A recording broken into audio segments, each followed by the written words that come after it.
থেকে 10 নম্বর আসছিলাম আমরা এরকম শান্তিপূর্ণ আন্দোলন করার জন্য, আমাদের কোটার জন্য।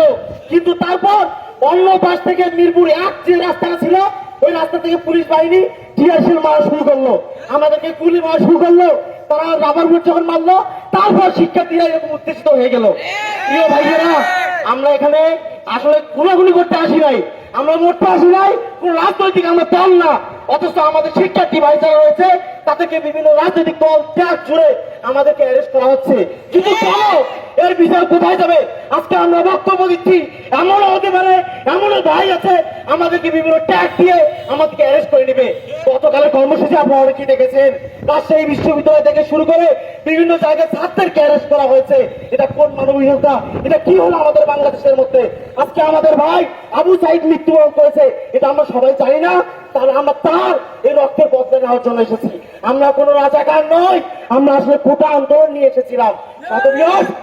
আপনি একটা কথা চিন্তা করেন, আমরা যারা এরকম যারা এই যে বৃষ্টির জন্য সাইডে লুকায় গেছি, আসলে সাইডে লুকার ব্যাপারটা এটা ছিল না, এটা আমাদের ভাইয়ের যারা রক্ত। ক্যাম্পাস চাইনি, যেখানে আমার ভাইয়ের বুক খালি করা হয়েছে, এরকম কোনো ক্যাম্পাস চাইনি।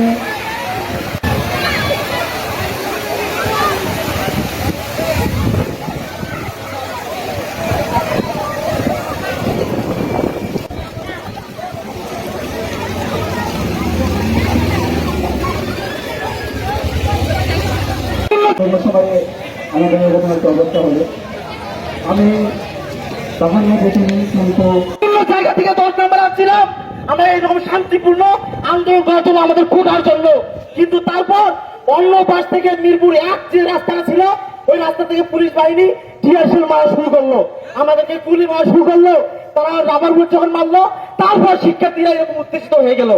প্রিয় ভাইয়েরা, আমরা এখানে আসলে গুলাগুলি করতে আসি নাই, আমরা মরতে আসি নাই, কোন রাজনৈতিক আমরা দল না।